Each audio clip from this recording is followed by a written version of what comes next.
go. Did you hit record? Yeah, I hit record. Was it go again? Did I get brighter? Okay. Yeah, it's telling me. Okay, so hello, I'm Chris. And I'm Wendy. And welcome to our podcast. Woo! All right. I gotta go back to like our actual experiences in the woods. That one time we all went ghost hunting. With a deer? No, forget the deer. No, when we went to the quote unquote witch's house, when we're tromping through the woods, and this is like early into our experiences, we're going through the woods. It's pitch black. I don't know. It was probably only 10 or 11 o'clock, but unfamiliar area. It's in the woods. We're going through the woods, and we come across this house that had been mostly burnt down, and it's just a shell of a house. Could you hold on? I am listening to you so intently, like I have never heard this story before. You were there. I think it was so long ago. But I'm like, tell me everything. Okay, go. Do you remember? I just remember when we were walking through the woods, and all of a sudden, I mean, it's like, have you ever seen The Blair Witch?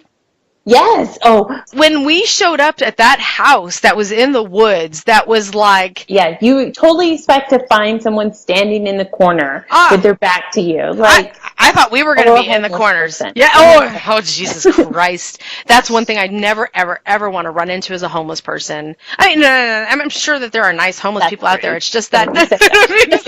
I don't mean, hey... I don't ever, no. I mean, like, don't in the woods. Never ask me for money. No. It's not what I'm expecting. I'm not expecting a deer. I'm not expecting a homeless person. When we entered into that place, and I remember, like, that is a legitimate, terrifying situation to be in the darkness, in the woods, in a place that you are unfamiliar with.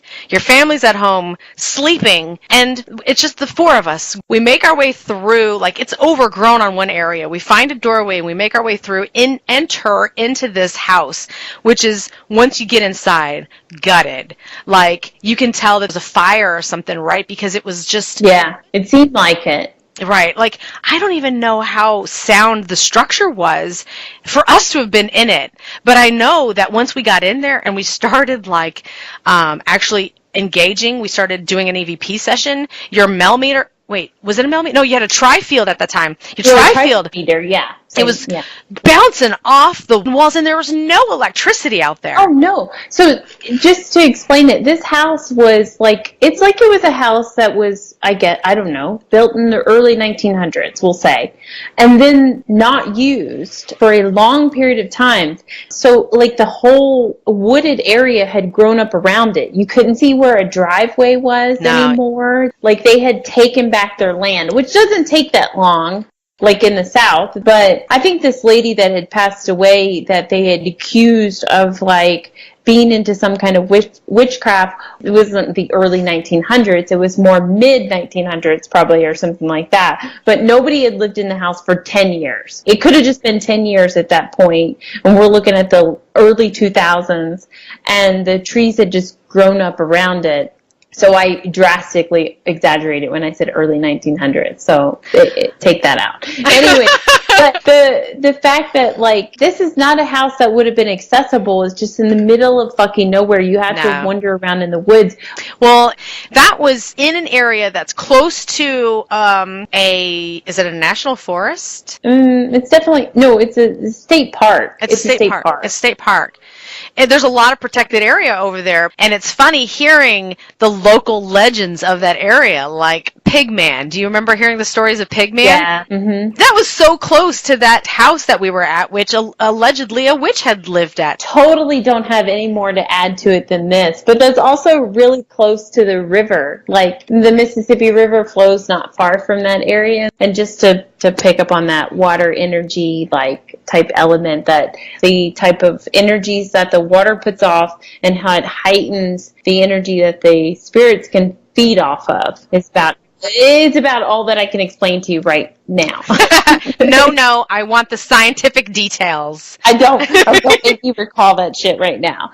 But it is really close to the river, though. It is. That state park is right on the river, and then that whole area, it's just not that far. So if that has something to do with it, it's putting off that those kind of vibes. Well, not only that, not too far from that same area is the smokestacks that we went to, and there's a lot of lore associated with that area, but no real reason why it was so paranormally active. But there was so much shit happening there. I think there was some. I don't know. I don't know for sure, but I think it's got to have something to do with the energy flowing through there. The kind of energy that flows through Memphis and that kind of Mid-South area, and it's kind of wonky. Yes. Okay, so round 2, we are via Skype for our podcast series that we're going to call Creatures of the Night. We have a ton of stories to tell. We lived in Memphis together forever, and then we both kind of ended up on 2 separate parts of the United States. Okay, so the premise of our podcast is that we plan on telling you a story, either sharing like a history from a place that we've been, or we just found this amazing story that you should all hear about. And then we're just going to kind of discuss, and we're only going to share one story, so don't get greedy, just one. We talk way too much for 2. We do. And the other doesn't know what story we're telling, so they get to react naturally to it. That's what you think. Oh, you actually do know my story, but because I'm not that original. Anyways, no, my clairvoyant cat told me. Oh, I forgot you had her. Anyways, we're going to share a story. I was Googling some stuff to try to find like the best story to tell you. And I was trying to find something you've never heard of, but I failed. But I saw this house in Florida, and it's called the Wonder House or whatever. And it's just this random house in the 70s that someone built that's very interesting, like stone walls on the inside, and it looks like this plantation home on the outside but totally unique on the inside. Oh my god, I love it. Oh, and it also looks like they just built it in the middle of like, Palm Springs neighborhood. No or whatever. way. It's the total explanation of like people building the house too big for the neighborhood and like totally doesn't match, and somebody lost their fucking rockers, and it's empty as far as, I mean, I don't know how this post was, but it's an empty house, and I was like, oh my god, I will buy it. But then you also we have to go to Florida. It's just fooling you, Chris. It's not really haunted with ghosts. It's just full of 70s people that are into ghosts. And they built like a station home and made it all weird and then couldn't afford it and it got foreclosed on. So anyways, maybe others have heard of this, and you definitely have because it's a place that we've been to. The Waseca Wonder House. I love that place. Illinois. Love it. And this was our first paranormal investigation, like our first formal paranormal investigation. We had been to cemeteries and we had been to residential homes, but this was the first time we ever had road tripped. We could have a whole podcast about the feelings and the shit that went on there. It was insane. Well, if you did, it would be 4 hours long. So I chose to tell the story of Lorenzi, and I was going to Google how to say her last name correctly, but it's like Venom. So let me spell it to you. It's Vennum. Yeah, no, that's how I always said it too. Okay, Venom. Okay, good. So Waseca, Illinois was the first formal investigation we ever been to. It was in the middle of fucking nowhere. Peoria, Illinois is where it was. So we were in Waseca, Illinois. But that's right, it was Waseca. Yeah, that's the name of the thing. The tornadoes were in Peoria, right? Where were we getting the tornadoes? Peoria is the next biggest town to Waseca, and it's a pretty big town in Illinois. So that was the roundabout where we were. But rove, like field after field after field, and all of a sudden, bam, 3-story looking house in the middle of a cornfield. It was country and then city shut down. Everything was closed. There was like only a gas station open, and that was it. And then it was like a neighborhood, and nobody was out. I don't remember seeing other houses until we saw this house. This house was in a neighborhood. It was like it was buried in the back, but it was early. The light was still out. The sun hadn't. No, we totally got there before it got dark, and we probably wouldn't have fucking found it otherwise. It's a beautiful brick home. It's really huge, and we weren't allowed inside until like they had done their spiel outside. Yeah. And it was just nothing like any of the other houses around. So let me tell you the story. So July 11th of 1877, Laurency Venom was a 13-year-old girl who woke up that morning and told her mom that she felt dizzy and nauseated, and then she suddenly collapsed and fell to the floor. She fell in a mysterious, like, catatonic state, trance, during which she claimed, she fell out for like 5 hours. And then when she woke up, she claimed that she was able to speak to angels and spirits of the dead. These strange spells that occurred many times each day, that some would last for like hours. During these trances, Laurencia would speak in different voices, and she would tell of places that she should have no knowledge of. She's never been, and her parents didn't talk to her about it. When she snapped out of it, she claimed she didn't remember anything that had happened. Her parents were Thomas and Lorenda, and they were not into this kind of thing at all. This happened during the height of the spiritualist movement. It was very popular, but they were not really into this whole spiritualist stuff. They were very modest, traditional people. What was the time frame again? 1877. So her parents pretty much disapproved of what could have been happening with her. Many other people that heard of her stories of Laurencia, they thought that her trances were her going into like a state where she could communicate with the other side, that she was developing her abilities as a medium. And and a lot of people around Illinois and Indiana had traveled to see Laurencia, and her parents was like, nope, negative. We just want our child to be normal and healthy. So they took her to multiple physicians, and doctors couldn't find anything wrong with her. I mean, that's insane, right? She wasn't having like any kind of fits or anything. They were just like, yeah, she's cool. She's just, I don't know what's wrong with her. And so that happened in July, and towards the end of the year, they told her parents, Thomas and Lorenda, that Laurencia she has mental illness, and you need to commit her to the state insane asylum in Peoria, the next closest town. Right. And her parents were like, well, we don't really know what else to do with her. We know what happens in these kind of places. We know that if we commit her, we're probably never going to see her again.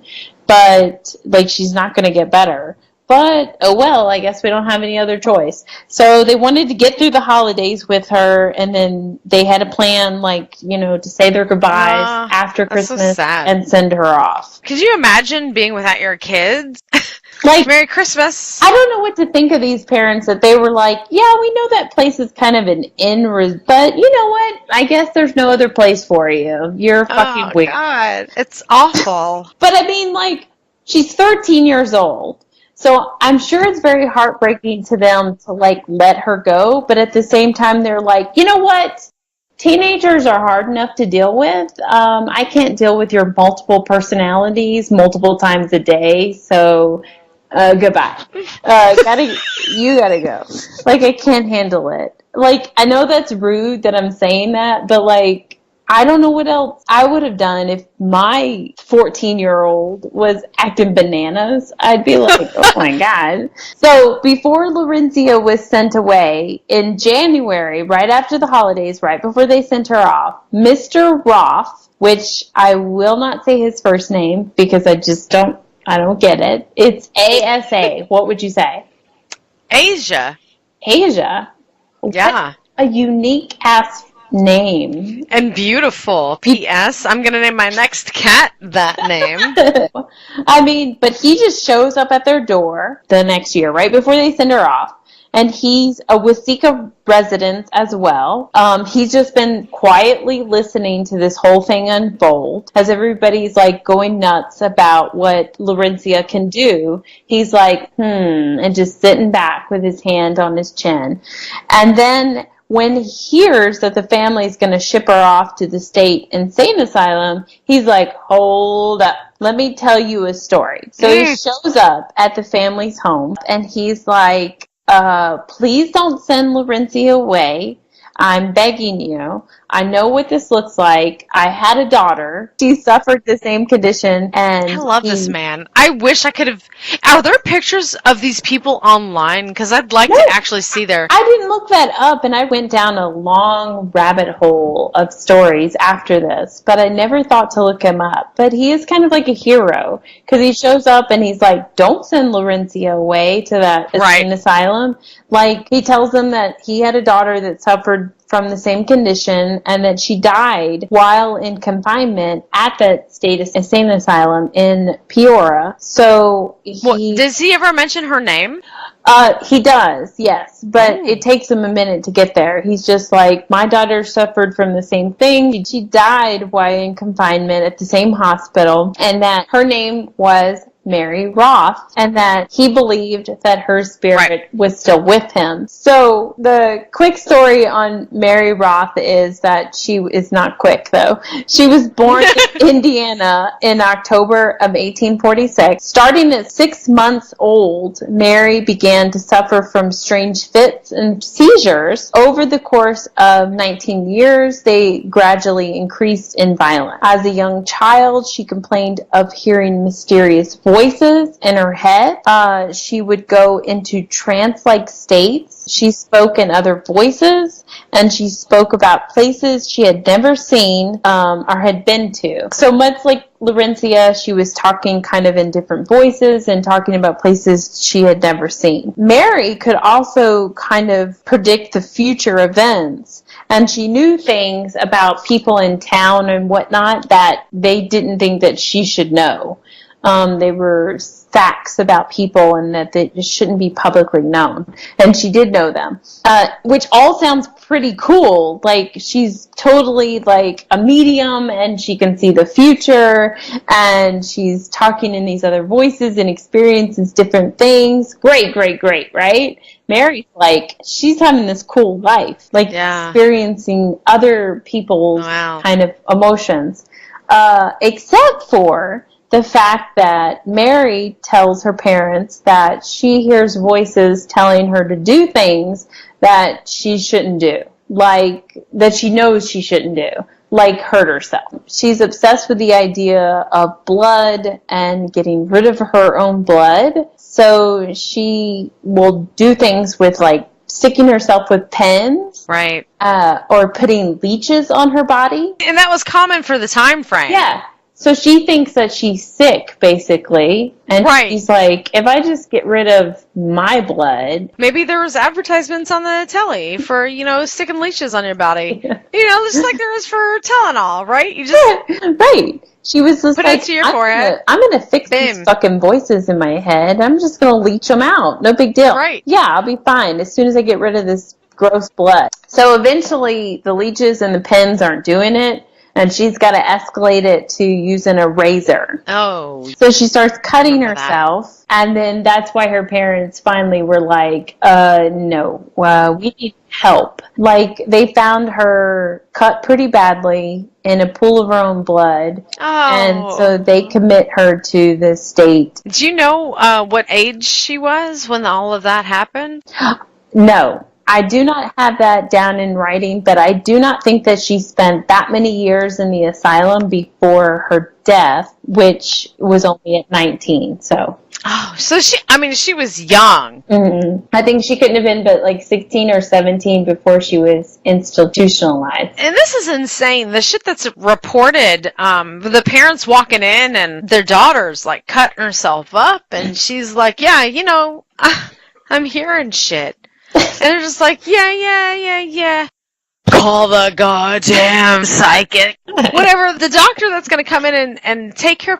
How do you do that? How do you do that? And I don't think that Mr. and Mrs. Roth were spiritualists until after the experience with their daughter. I think they were pretty normal, just doing their thing until it was forced onto them by their daughter telling, making such a impact on their lives by like telling them, I hear fucking shit and I'm seeing shit. I think the parents only became spiritualists after their daughter's death, I bet you. I believe that they believed that she had epileptic seizures that caused her to somewhat see things, and they thought that she could be cured. Sure. And I think they regretted not recognizing that stuff prior to her death, her parents. Yeah. And so I think after her death, they were spiritualists. Because they wanted their daughter back, and they also wanted to like make up for what they didn't recognize before. From what I get from reading about the history is that they thought their daughter had an issue and they sent her away when they couldn't control it and they were concerned about her hurting herself. Okay. So they sent her off to the asylum, and like so many others, she endured all the horrible methods of treatment that they had in that time. At the time that she went to the asylum, the big thing was water curing, or cure, where they put patients in icy bath and then move them to like scalding hot water afterwards to bring their body temperatures back up. But they were like trying to lower them and then bring them back up in like a fast pace. And then they would also wrap them in wet sheets. And then they would follow that by like vigorously rubbing them to restore their circulation. Don't really understand why they made them like icicles and then brought them back to life. And then there was this whole thing about cold water douches that I'm not going to explain. Jesus Christ! And no. I'm just going to say, what the fuck? I don't understand why your vagina has anything to do with your mental health. Because people were fucking crazy. Yeah, so she didn't do too well there. And no. What the fuck would? It's not funny, but she died July the 5th of 1865 as she was hospitalized at the state mental asylum in Peoria. So, back to Laurencia. She was born in April 16th, or on April 16th, 1864. So she was just about a year old when Mary died in the hospital. And her family only moved to Waseca when she was 7 years old. So this was like 6 years after what happened to Mary Roth. So the family claims that they knew nothing of Mary's story, that it had died down in being popular news by then, and so they had no way of knowing. So when Laurencia starts going into her trances and she becomes kind of popular around town, and then it becomes known that they're going to commit her to the asylum, and Mr. Roth enters the story, like we were a moment ago. He convinces the family to not let her go to the asylum and before seeing his doctor, which is Dr. E. Winchester Stevens. So he's like super ashamed of that first name. Or, I mean, if I had the middle name of Winchester, I think I would just fucking go by that too. Do you think that could be a girl's name? What if his first name is Edward? Edward Winchester Stevens. I think the Winchester is just more prominent than the Edward, so just drop it. Just go with Eddie. He wants to be cool, but he's a doctor, so he's going to be formal. But it's so weird. You know, there are still some doctors that do that today, though. Drop their first name and just put, like, an initial. I know, like, 2 of them that do that. Who are they hiding from? I don't know. Do you think E. Winchester Stevens, is that right? Or Stevensons? Yeah. No, that's right. Okay. So, did he have any connection with the Winchester Mansion, Winchester? I thought of that when I was writing it down. I was like, So he was an active spiritualist. You know that she was as well. What was her first name? Sarah Winchester. She's from New England. Yeah, they were from that whole area, and she only moved out west because spirits told her to. They were like, keep going. And she was like supposed to get like a sign when she got that far, Well, I guess the ocean was a fucking sign. Like, That was I it. can't go any further. So Yeah, that's it. you think almost, had she stopped in the middle of the country, it'd almost make more sense. But this is not Sarah's descendant. So Oh.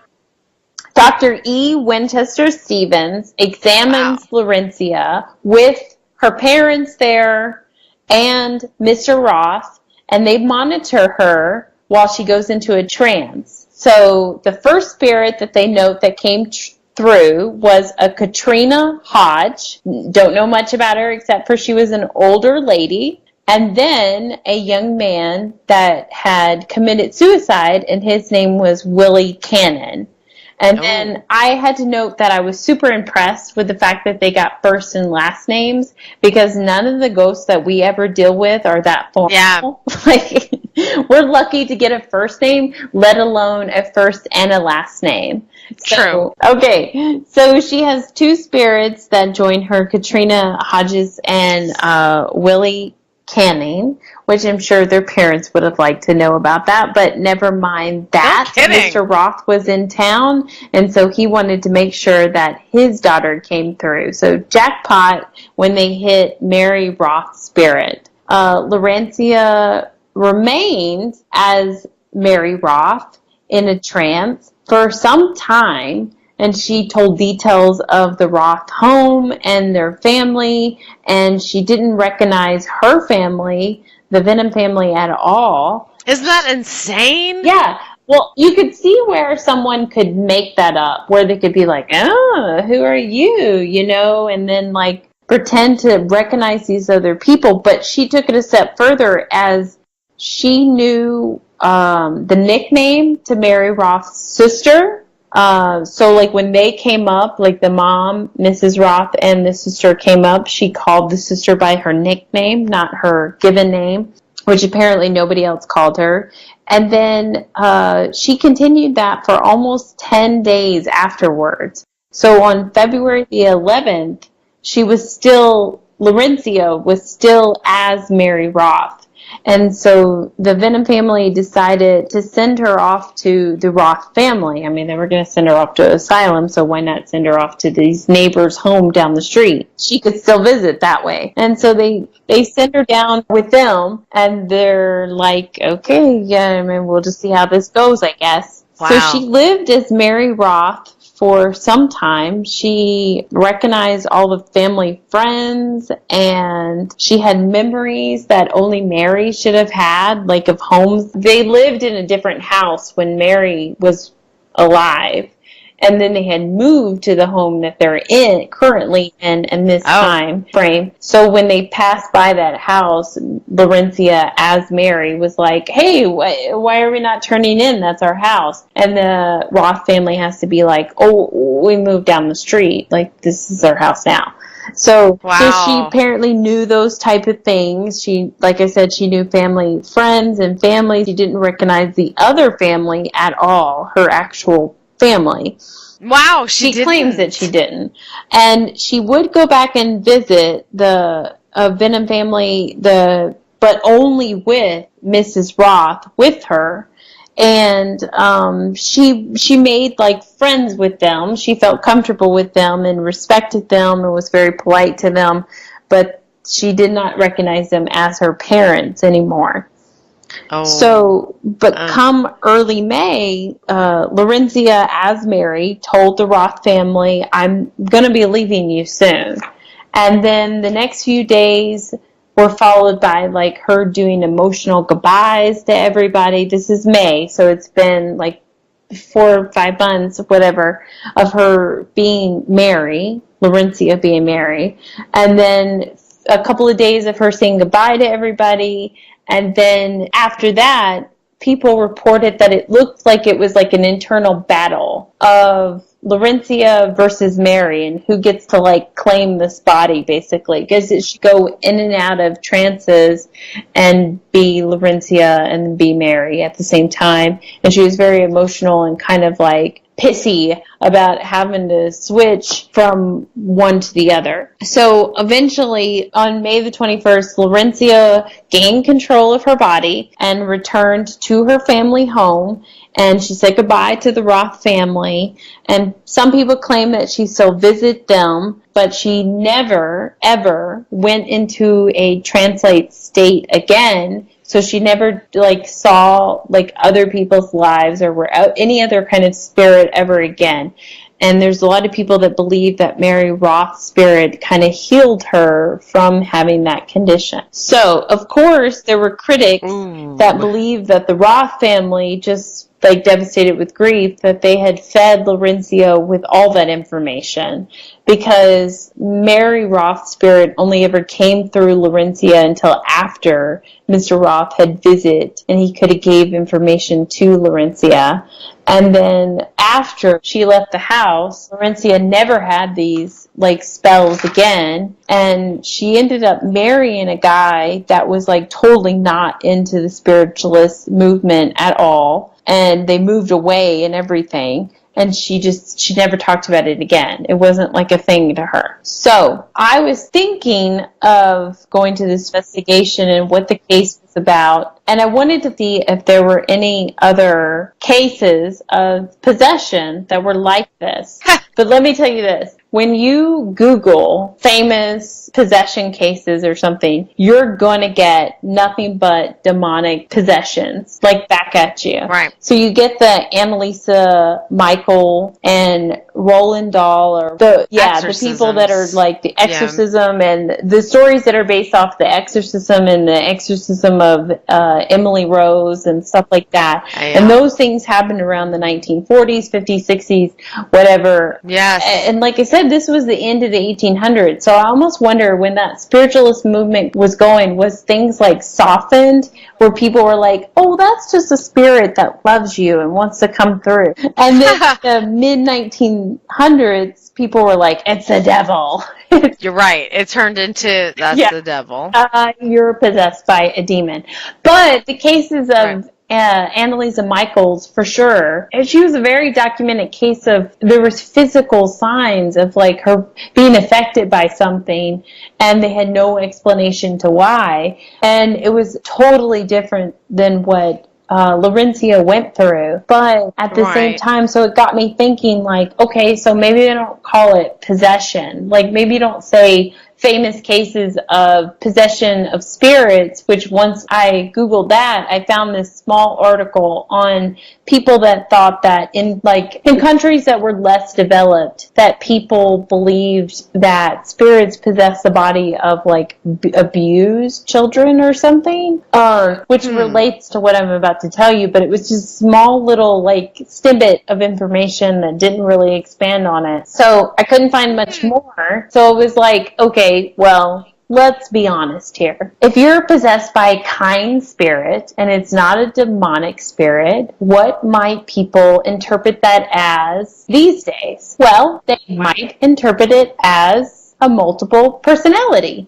because you are acting as totally different as someone else, and they blame it on mental illness. But what if it's something else? Demonic energy. Or just any energy. Any energy taking over your body, and people don't know how else to interpret it but as multiple personalities. Oh, you're just behaving as different people to cope with a scenario.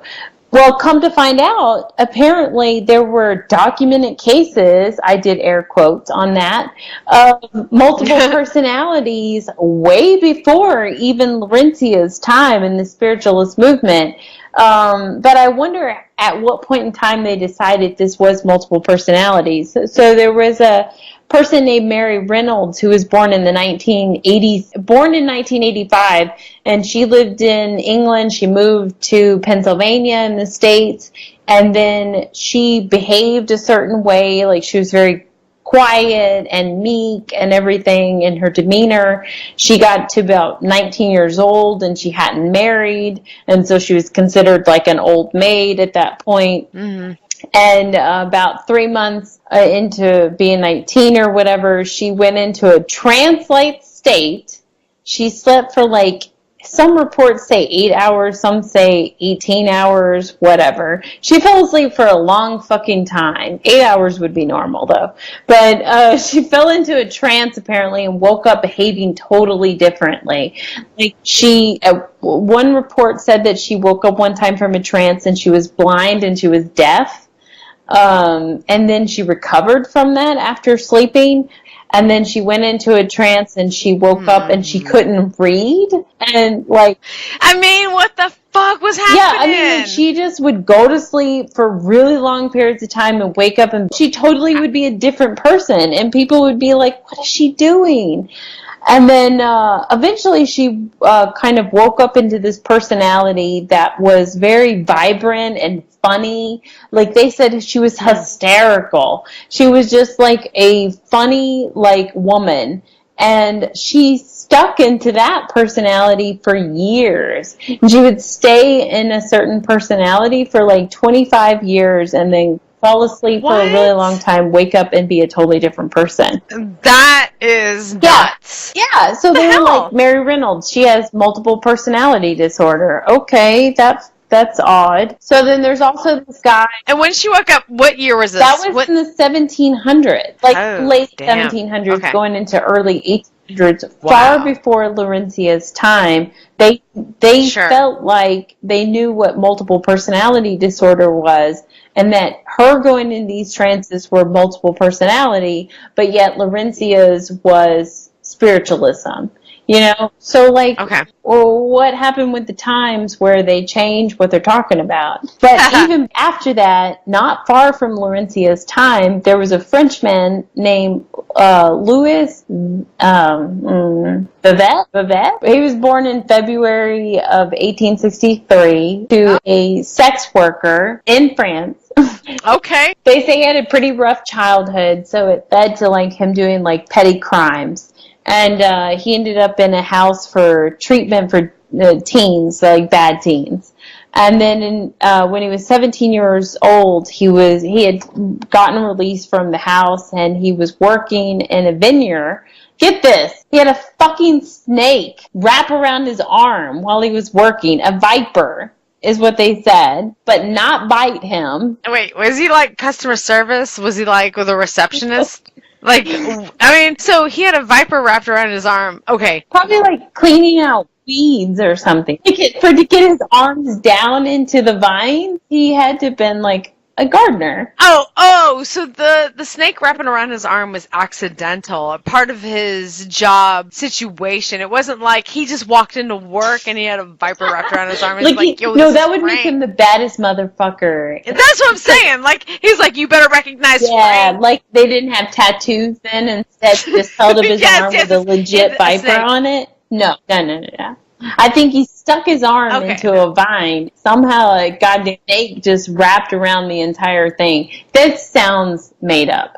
But it led to him apparently going into convulsions and then psychosomatically becoming paralyzed the waist down. So apparently he's like, what the fuck just happened here? I'm paralyzed. I can't handle. So they send him off to an asylum, and he spends like a year there. But then after a year, he can walk again, but he starts to act really like weird, like it's very dark, and they let him go. They're like, oh, you walk again and you're dark and creepy. Let's let you out into the real world. You're fine. You're strange, but you can work. So let's get you out of this hospital. They sent him out, and then he didn't do so well, though. He was in and out of hospitals after that. And during like the 1880s, he was diagnosed with multiple personalities. That's when Rencia's shit would have been going down at the same time, but he's over in France with his multiple personalities. I'm digging this whole 1880s guy with the snake walks.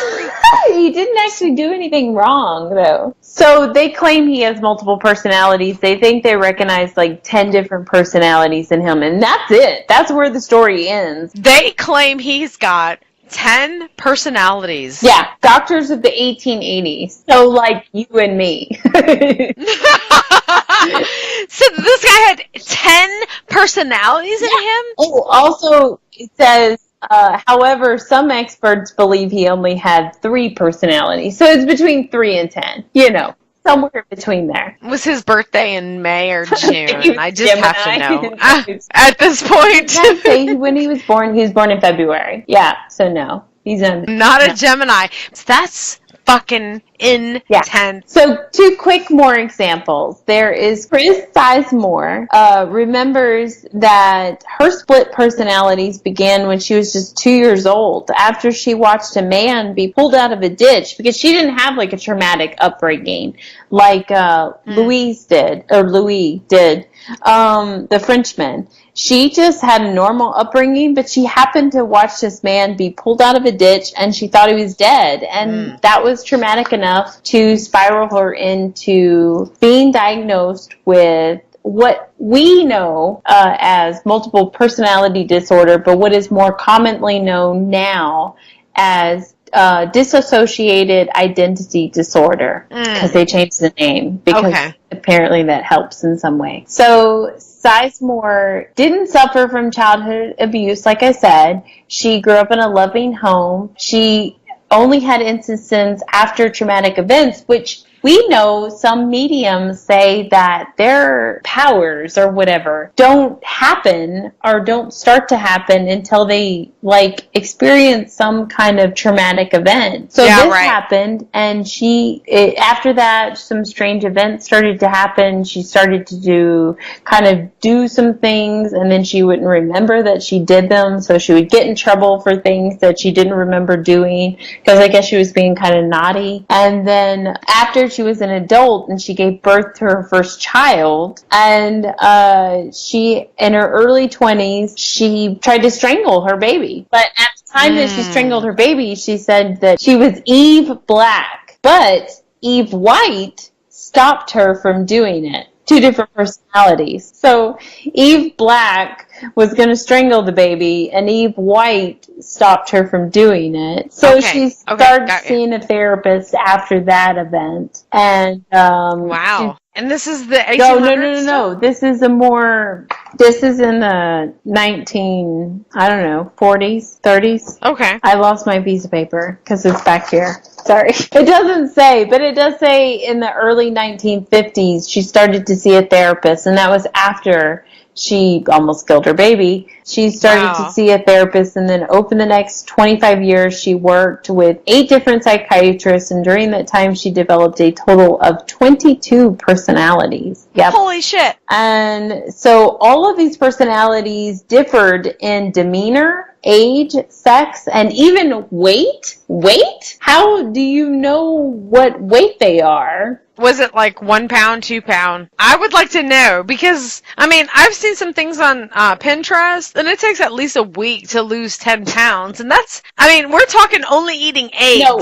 So years and years and years ago, I worked at Walgreens, and I worked the overnight shift, and somebody came up to me while I was working there, and they were like, "Can you tell me which is the best, antacid to buy?"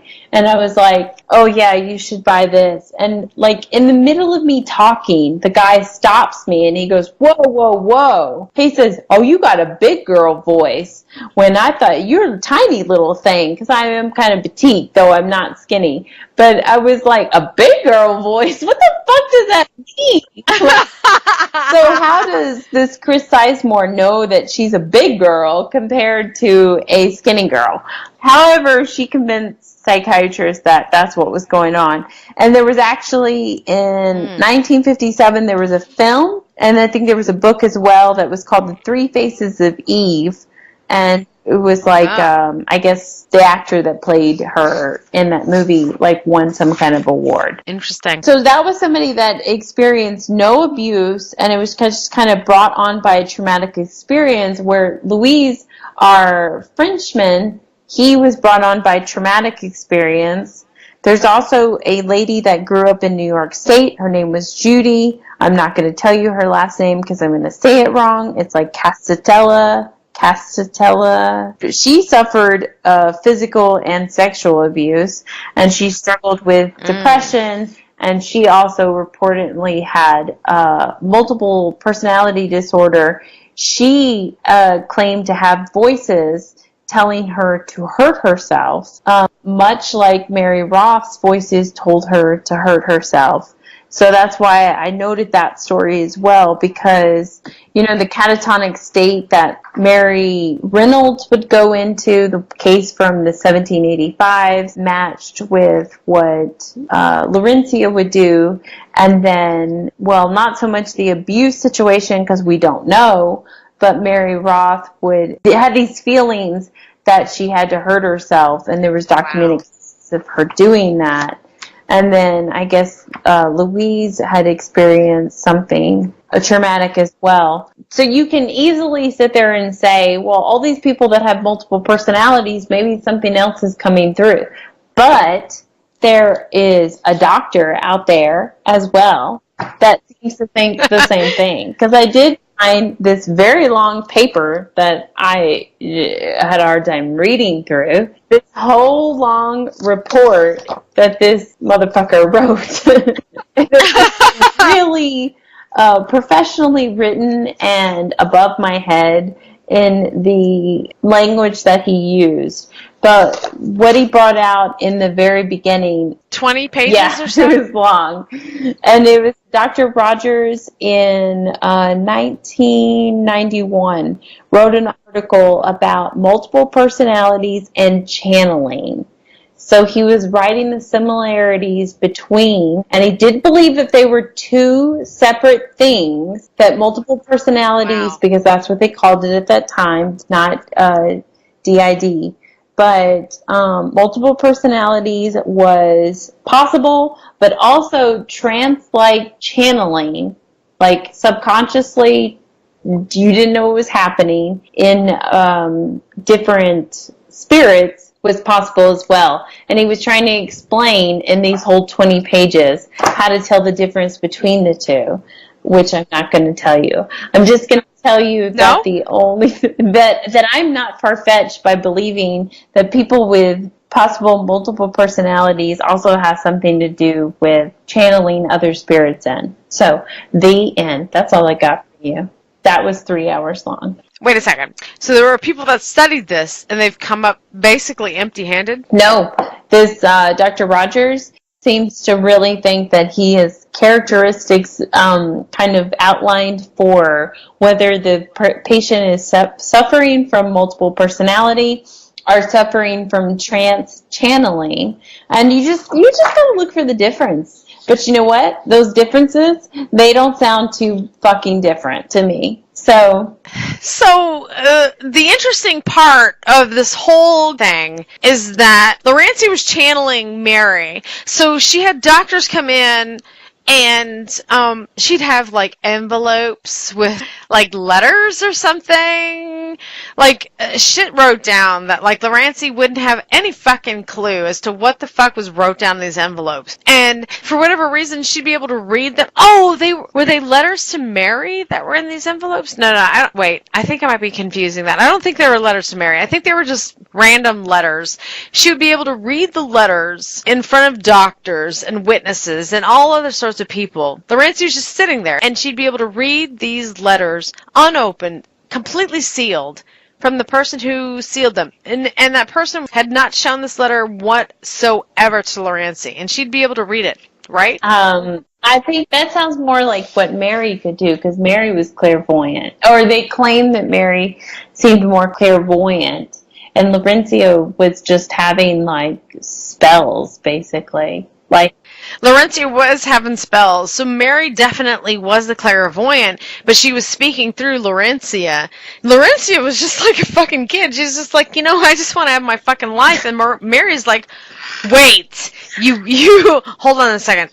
Are you sitting down? Great, because I want to, like, sit in your soul. It did just kind of spontaneously happen for Laurencia, too, so you wonder, like, they're not going to tell you much, but, like, looking at these other cases of multiple personality, like, what happened to Laurencia in that time frame that caused her? Did she see something traumatic? Did she hear something traumatic?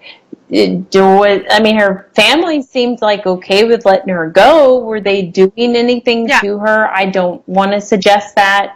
But like, what happened to her that all of a sudden she was this great vessel for all these spirits to be like, hey, I gotta say something. Let me see through you. Right. And the house that we went to was Mary Roth's house. Wasika Wonder House is the house that officially deemed the Watsika Wonder House. It's where Mary Roth's family lived, though Mary Roth never lived there, but Laurencia lived there for 6 months or whatever while she was in that trance. That's not 6 months. So I'm not doing math very good. It's like 4 months, 5 months. This podcast is the no math zone. I like it. It might not be called that in the title, but just so you know, there's no math being done here. It's just late. Random guessing.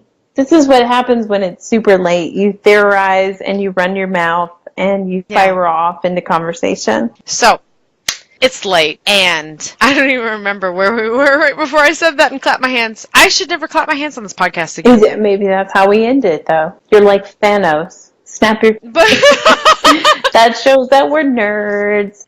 Okay, I'll snap my fingers when it comes time to end. No, so my point is I just wonder, what was going on with Laurencia or Mary Roth? Do they have multiple personalities? Can it easily be explained away? Is multiple personalities a bunch of crock of shit? Is it really just possession of ghosts? We were talking about earlier this week, you and me texting, like how much work fucking sucks if we were like bad people in a past life and now ghosts. No, I would never text about those things. Might have murdered in a past life. Were they coming back and like causing the people in our current life to fuck with us and make like work horrible? So like, what if that's it? That's the whole world is just controlled by spirits and ghosts. It's easier for me to accept that Mary and Laurencia were connected. Maybe they were the same soul. I mean, we spoke offline earlier about how, you know,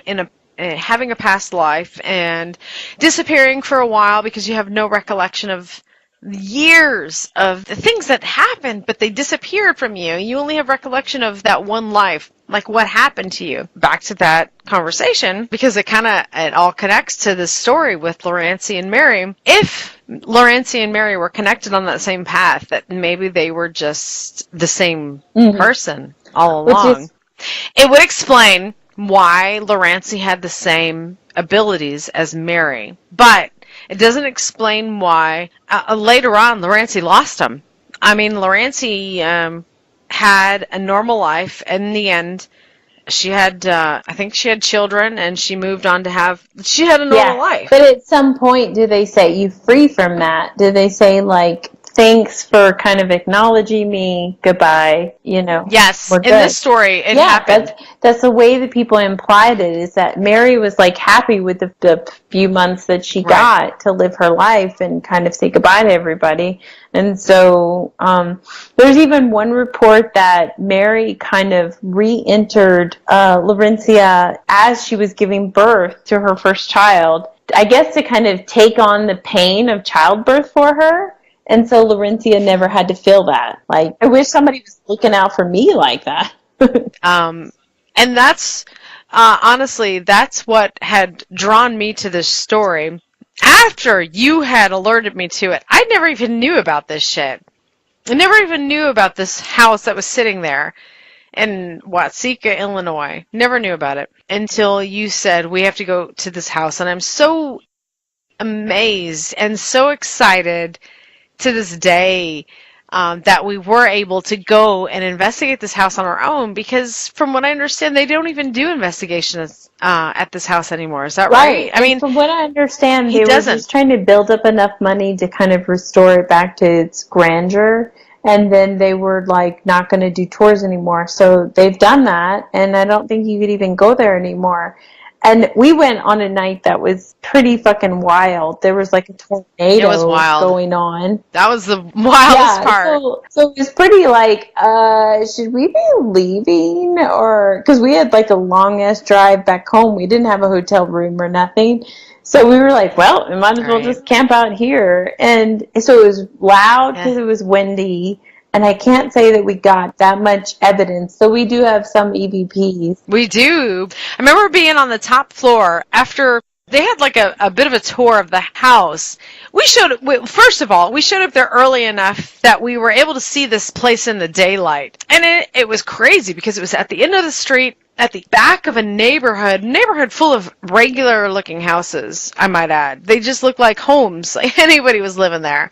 And at the back of the neighborhood was this interesting home that was just like plopped in the middle of this land. It looked like it just didn't belong. And we roll up, and, you know, they do the sign-in, they do the tour, they do the grand tour. You go through the history of the home and the people that lived there. And, of course, I had no idea of the story of this house until we got there, really, or before, you know, leading up to it when you were telling me about it. Yeah, because that was back in the day when we lived in outside of Memphis, Tennessee, and we would road trip to places, and it was like at least a 6-hour drive. And I think this one was maybe 7 to 8. And we would just like catch each other up on the history of the location as we were driving there. It was okay. So we wouldn't know until the day we were driving there what we were doing. And they check us in. They tore us through the whole place.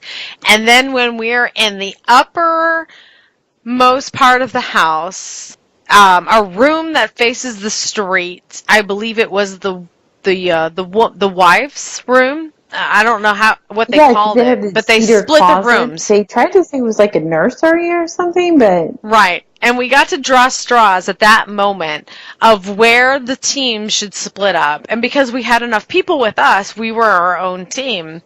So when I was thinking about it, I wanted to end up in the deepest part of that home at the latest part of our tour, of our night. I thought that would be the most haunted area. And I drew the longest straw, so I got what I wanted out of that. And I remember, because you mentioned earlier that a tornado was just appeared while we're there, and it just seemed like a normal night. Like there was no wind, it was humid as fuck, it just seemed like any regular other night. And then all of a sudden, hey guys, going to be a tornado, like, in the area, so you should probably go in the basement. Like, just kind of watch out for that. And we're not ready to go in the basement. No one's ready to go in the basement because we have segregated our times. So we ended up leaving the upstairs portion of, we were like engaged in like an EVP session with a spirit box upstairs, and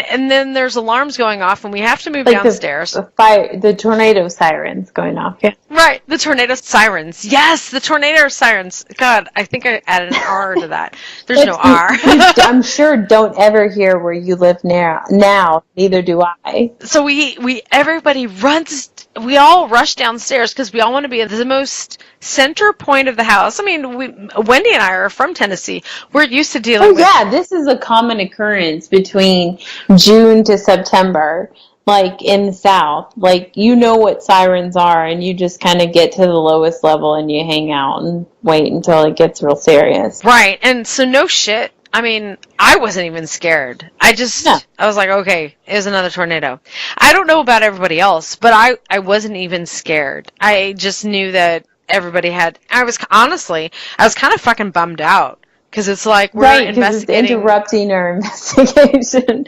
But to where it's supposed to put all this energy into the atmosphere and whatnot, we're like, oh, that'd be great if it would rain and stuff. But then we're also like, man, we don't need no fucking sirens, like dictating which room we go to. But we get downstairs, and everybody, it's not just our team, but all the other teams are all huddled into what is, I don't know, the living room? Yeah, like a back parlor or something. Yeah, the back parlor. The piano is back there. And I had some kind of a meter. It wasn't the ghost meter, but it wouldn't shut the fuck up. You remember? It was going off. It was screaming. So I'm like, ooh, everyone's in this room, and my meter is screaming. So I'm like, shut up! Hitting everything on it. I ended up taking the batteries out. And I'm still recording. I didn't stop recording because when the tornado sirens went off, everybody moves. You don't just like, hold. I have to shut all of my, no, you fucking move because it's a tornado. So we all went down at the same time. I'm downstairs dealing with this, and all of a sudden, I get this weird screaming noise that we called the raptor scream. Do you remember that? Yes. On EVP, like on the recording, because we didn't hear it. And then it was like, it was so bizarre. When you put it on YouTube or whatever, like to put it on our website, that you said it was like, I don't know, like a baby crying or something, or a cat. But no, it sounded like a fucking dinosaur. Yeah, it sounded like a raptor. It was like there was a mess of us, and we were all very calm. And I don't know what the people in Watseka are used to, or the area of Illinois. I know what Wendy and I and the group that we were with, I know what we're used to in regards to a tornado. And we don't like it, but we understand what happens. So nobody was screaming. Kind of local, so they were comfortable. There were a couple of people that left, but they almost made it sound like they left because they were scared of the energy in the house, less about the tornado, you know. Right. So, but that house, I don't know if it gave us all that compelling evidence, but it definitely was a strange place. And like the basement of that house, which is what we were in, like towards the end of the evening or whatever. Oh yeah. I remember how fucking weird it was down there. So you walk down the stairs, and I remember there's a whole bunch of piping. So that was putting off our like I had a trifil meter. We didn't have a millimeter then, but like it was setting that off. So we were like, yeah, so this is full of a lot of the energy that might make us like kind of think otherwise. Yeah. So we went into this kind of root cellar almost.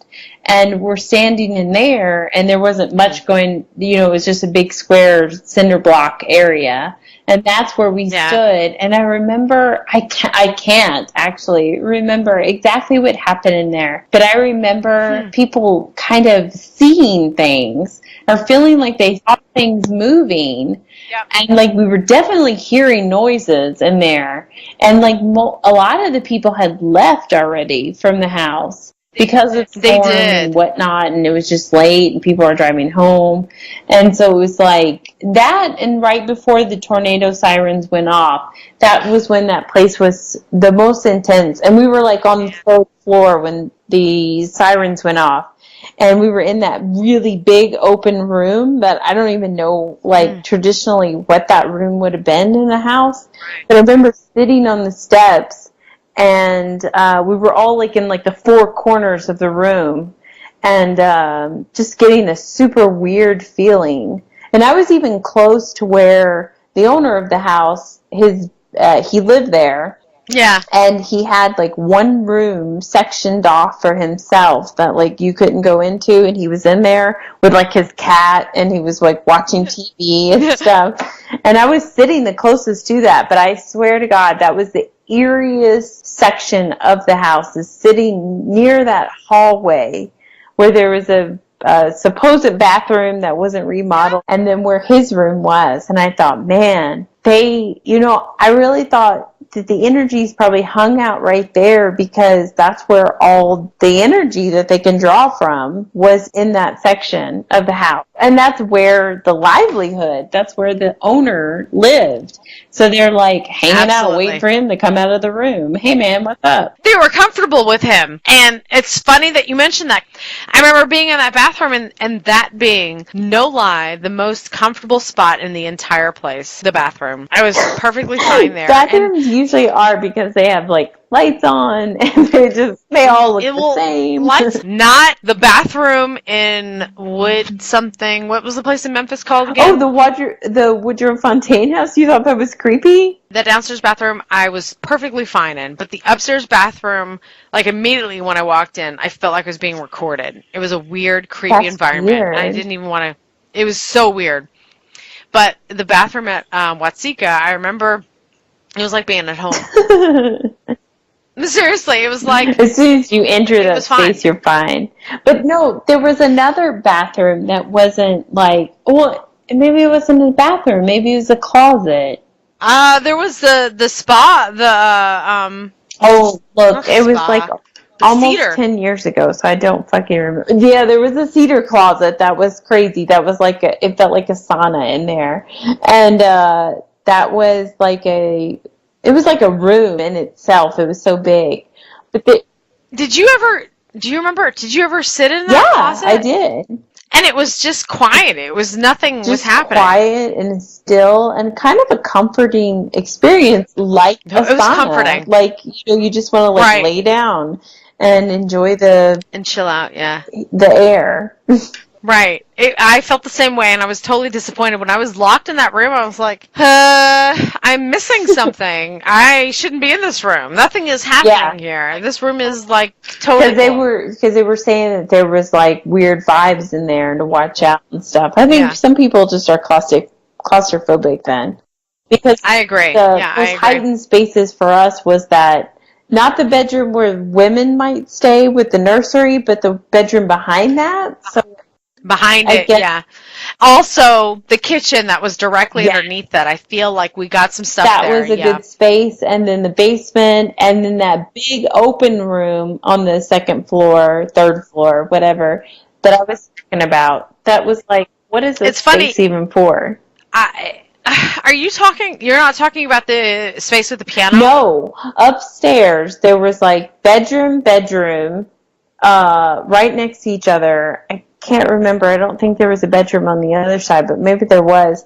But then there was a big open space, and you could walk down the stairs from there. And it was just like a landing, it was right? Just like a loft or a lounge area or whatever. It was like a second floor parlor.